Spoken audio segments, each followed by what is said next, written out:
I'm Bill O'Donnell, and welcome to another program on spirituality. This show is designed to encourage you wherever you are in your spiritual life, and we hope to provide some impetus to that and some information that may be of value to you in your life at home for you and your family. And here it is. We're in the new millennium. This is the year 2000. We're no longer in the 1900s. So who are we as a being? Who are we spiritually as a human being and all the rest of it? And to that end, I've invited my old friend and guest, Dr. Harijot Singh, Khalsa, to come in and share with us some things from his life about it and about spirituality and healing. Welcome, Dr. Thank Harijot. you for having me. Oh, it's great. Harijot and I don't remember where we met before. Maybe it was in some kind of naturopathic circles. I was a student of the late Dr. Shear, and I forget where you trained originally. Western University in California, and graduated in 1957. With a naturopathic degree? Yes. Yeah, that's great. What led you in the direction of naturopathy as a calling? Well, I was fortunate growing up in my high school years to have family physician was a homeopath, and so we were introduced to that concept. Tell the folks at home what a homeopath is. Well, a homeopath is, good question, is the alternative to allopathic medicine. Actually, the founder, Dr. Samuel Hahnemann, was the one who sort of labeled allopathy and homeopathy. What year was that, or approximately what? 1800s? Sometime. My wife is the homeopath. I've just learned homeopathy by osmosis. Well, next time you come on, bring her along, would you? Right, we sure will. Okay. And being brought up with that concept, and also I was involved in my late high school years and early college years as a high school basketball coach, that we used an osteopath for the treatment of the injuries of our players. So I also was introduced into the manipulative therapies. That was before osteopathy was totally medicine, but it was just the manipulative practitioner. But they were a medical doctor, an MD type with... Not in the late 40s and early 50s, but later on that became a reality. Okay. Yeah. So there's a lot to learn in the different forms of healthcare. I myself grew up in the home of an allopathic medical doctor. My father was one of the old school family doctors and surgeons in his day, and even served in World War II on a destroyer as a medical doctor. But since coming to New Mexico, in Santa Fe, I have found a plethora of different healthcare providers, and I had been exposed to naturopathy before, but it was really here and learning from Dr. Shear that I got to see this whole of the system that seems to be more complementary to the body than some of the harsh realities of allopathic. And we'll talk about the pros and cons as we go along. But well, there's a saying here in Santa Fe that 4 out of every 5 people in Santa Fe are healers, and the 5th person is the teacher of the other 4. So we do have that essence of various complementary disciplines. Well, there is the premise here of spirituality, that holistic spirituality is an important part of our lives, which is the integration of spirituality with your body, mind, and spirit, the whole integration, and taking care of the temple, the body being the temple of the spirit. I like to have people come in and talk about those kinds of things to realize, as part of your spiritual religious life, taking care of the temple is at the heart of it. Is that true in your experience? Well, absolutely, because when one gets to understand their soul, and especially in Chinese medicine, which I don't know whether it's taught in the school systems or not, in the acupuncture schools, is that every organ of the body houses a part of the soul.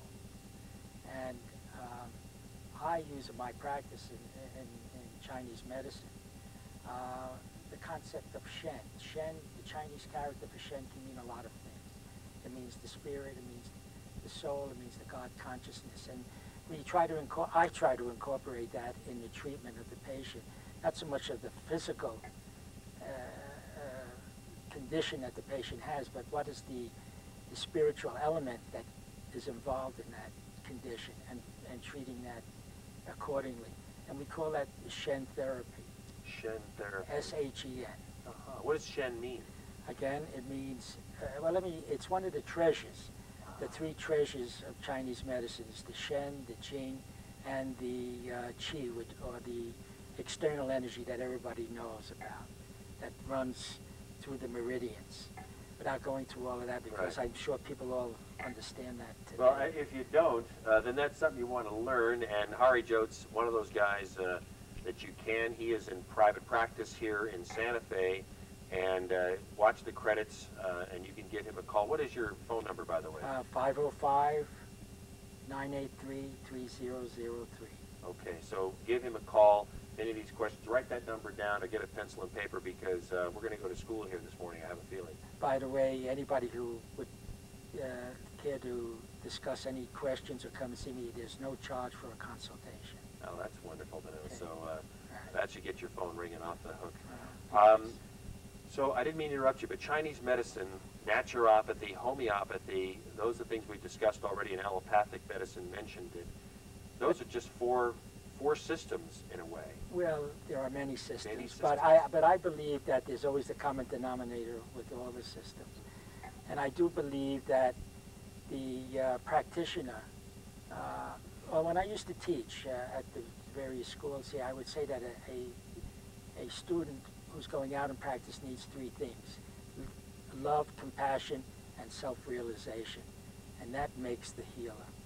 It's not learning techniques or being a perpetual student, but being able to understand that patient, who they are, what they have to say, what they feel, listen to them.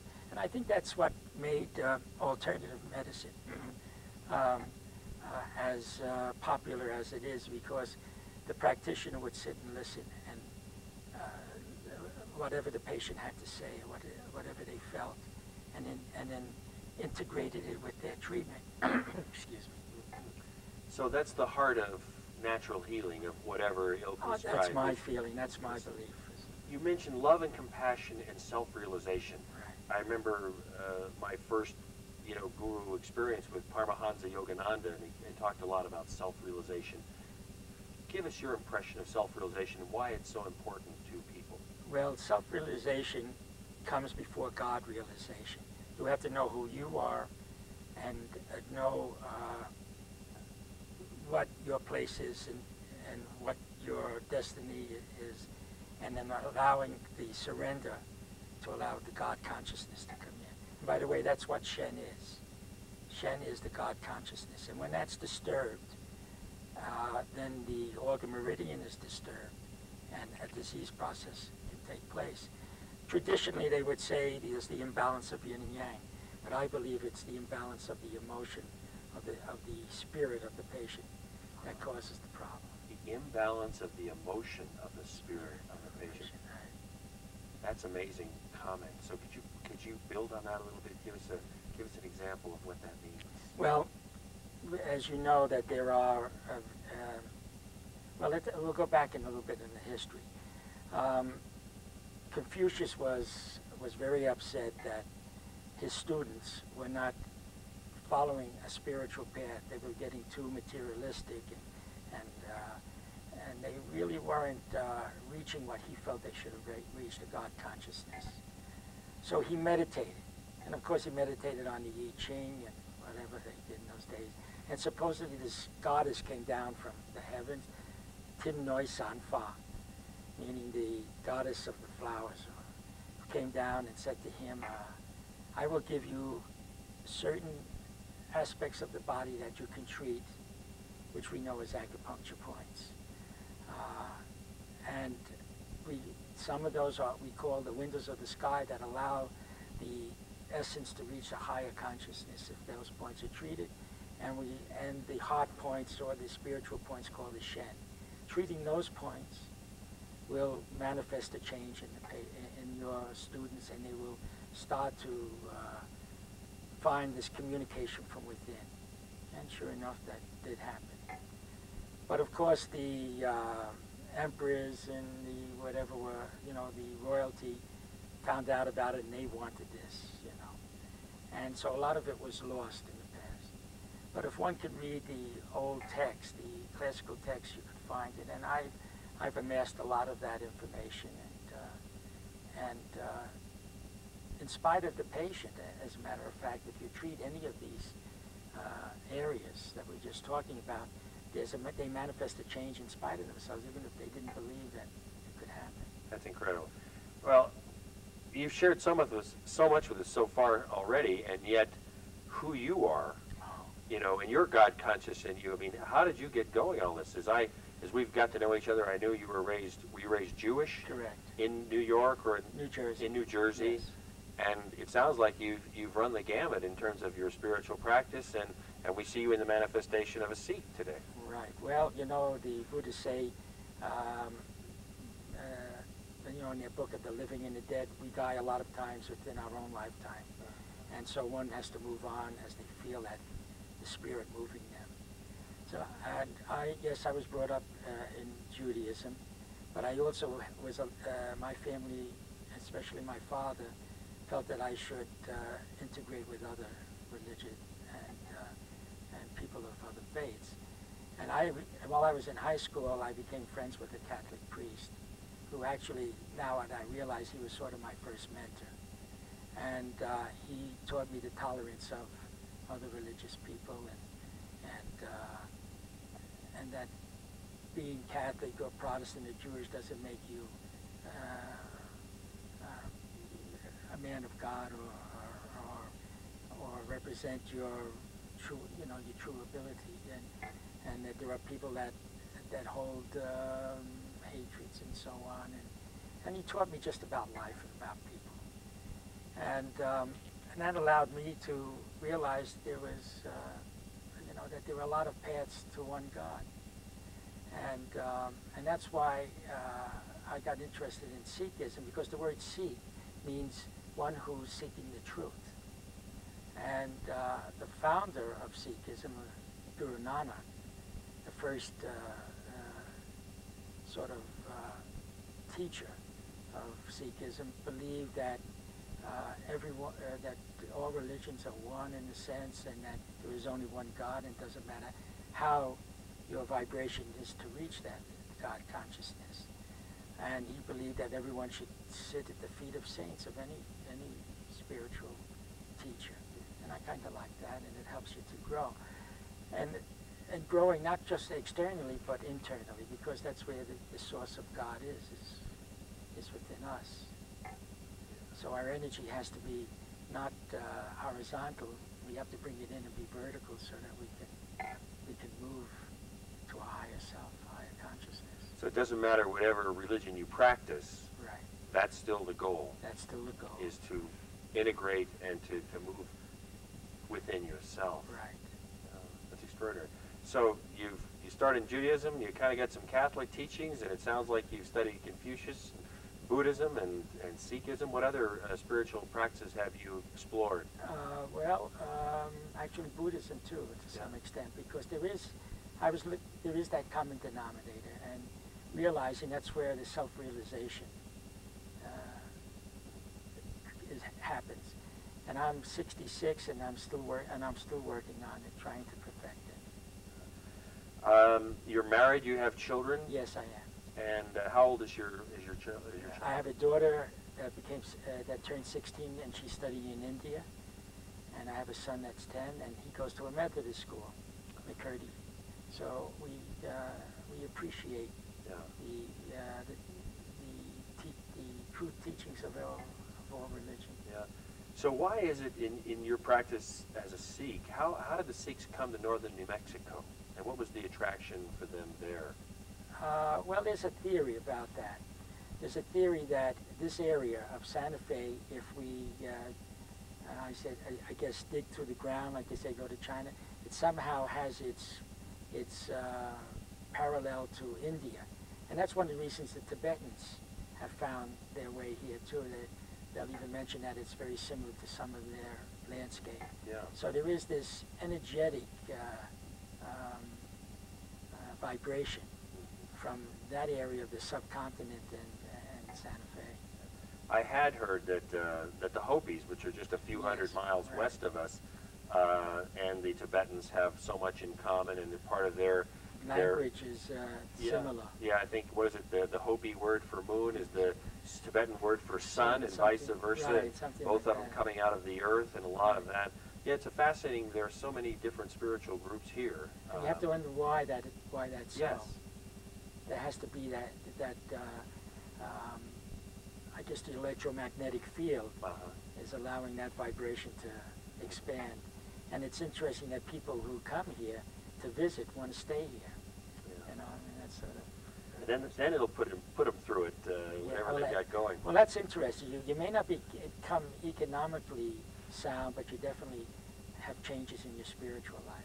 Yeah, it does precipitate change. Yes. I met Yogi Bhajan for the first time in San Francisco many years at a meeting of the ways where all these different gurus came together. And I was very impressed with him, and he is a very influential person here in northern New Mexico, and the Sikhs have really made a home for themselves here in northern New Mexico. Very a hard-working, successful group, and yet very devoted to spiritual practice. It seems like it's a good influence all around. Has that been your experience? Well, I think what one has to look at is that in any religion, there is the religion and then there's the spirituality. I've taken out of this concept the spirituality of it. And although the religious part is where it's group energy, and I like that periodically, but I like the spiritual essence and the teachings of Guru Nanak as my favorite guru out of the 10 gurus of Sikh Dharma. Why have the Sikhs attracted so many Westerners to it? I mean, there's not many people here from the Punjab in northern New Mexico. They're all... Well, you may be surprised. Are there quite a few? Yeah. But there seems to be, like yourself, you came out of Judaism. I imagine there's a lot of Jews. I understand a lot of Christians, too, that have taken up the Sikh practice. Why do you think that is? Well, I can only speak for myself. And I think it's because Judeo-Christian concepts, God is external. You know, we pray to an external God, but yet there is something else within us. You know, and so the Sikh concept is to find God within, and paradise while you're alive in this life, rather than when you're dead and find that consciousness. Well, I know Jesus taught. I mean, the kingdom of God dwells within you, and it's right at hand, and all that. So I mean, maybe they're not following in that, but. Well, I think what happened. Well, Guru Nanak felt that ritual. See, he came into the time when there was all this chaos between Muslims and Hindus. Although Sikhism is neither Muslim or a Hindu religion, and he felt that that there was a disarray. People were praying to many gods, to statues, you know, all of the things that doesn't bring you any closer to God. And he felt that it has to be with your meditation, with your spirit. There's a term called sadhana, which is means spiritual practice, and that could be related to any religion. Your spiritual practice is, I believe, not just meditating early in the morning or at night, but what you do all day, and how you treat people. And my sadhana is bringing what I can give to a patient when I treat them, beyond their physical pain, and try to reach that psyche to help them create the light, I guess is the word for it.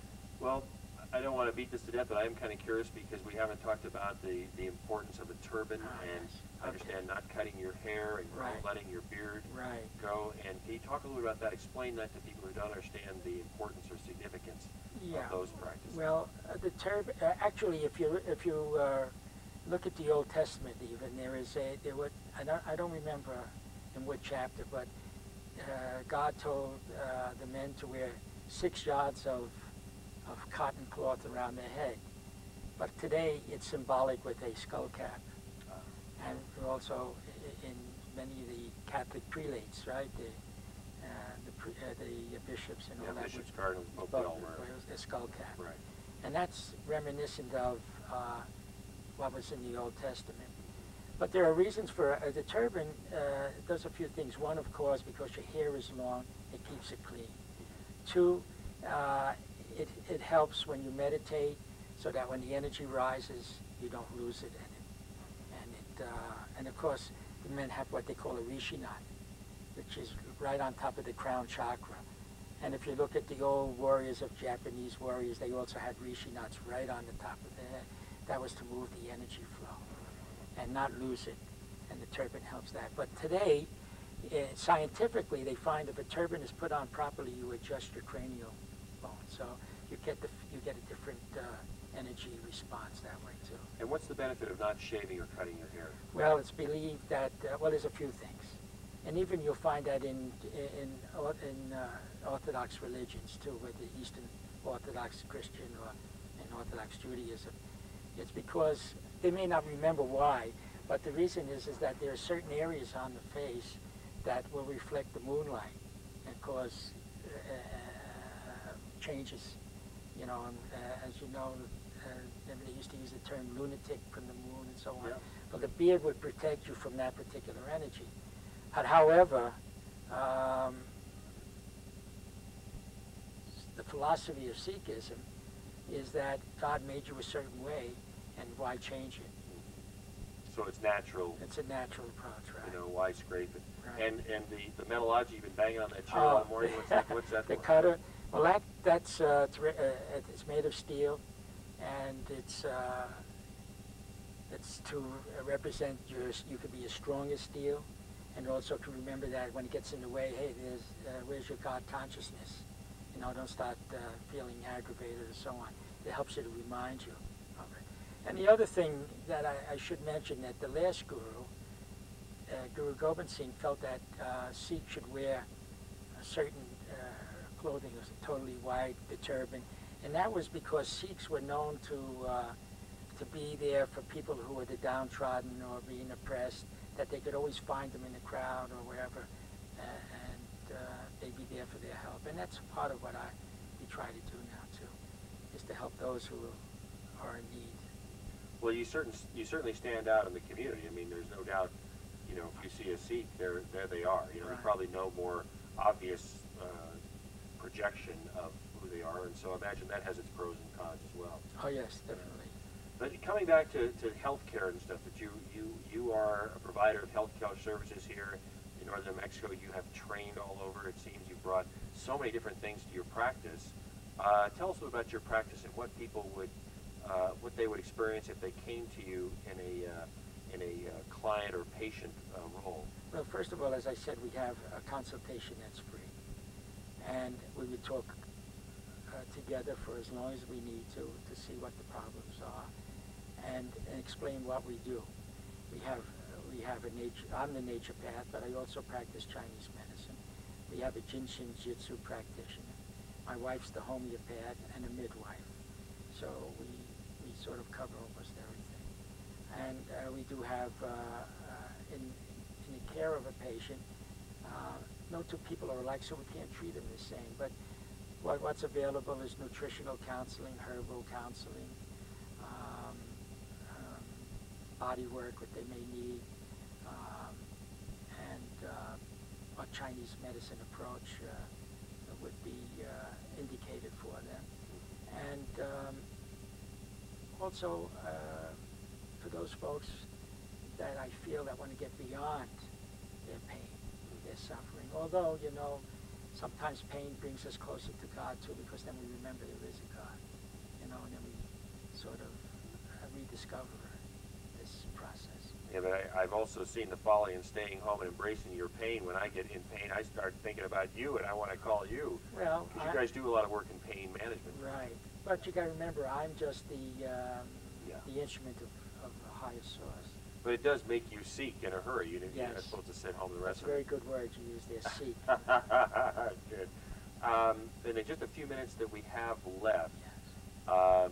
there was something else about your practice. Oh, also, in the news, of course, is this Viagra business is quite a big deal. Yes. And I understand you have developed a natural concoction of Yes. something that also can be beneficial to people, and particularly older people who want to get some more vigor back in their lives. Yes, we have two formulas, one for women and one for men. The male formula is called Asian Gold, and the woman's formula is called Asian Moon. And it combines the best of Western, American, and and Oriental herbs and even Ayurvedic herbs. And it works not just for the sexual desires, but it works on the whole body, increasing the circulation, mental clarity, emotional attitude, and it works very well. What symptoms that someone at home would be experiencing that would probably indicate that these herbs would be beneficial to them? Those who, for women, there is let's go with that first. Asian Moon was created to increase the testosterone for women, and that, especially after going through menopause or through menstrual irregularities or hormonal imbalances. For women, it's very important to have, as they know now with the research, that testosterone is important for their libido, and that's what the female remedy is primarily used for. And for the men? Men, it's to increase their circulation, stimulate sort of a slight aphrodisiac, improve pelvic tone and the reproductive system. Also for depression and things like that? Well, depression, Another problem. it could be a side effect for feeling inadequate, possibly. That's true. Well, we've run out of time, unfortunately. We've just got to the kind of provocative or exciting elements, so that'll be a reason to give Dr. Harijot Singh Khalsa a call and take advantage of his offer for a free consultation.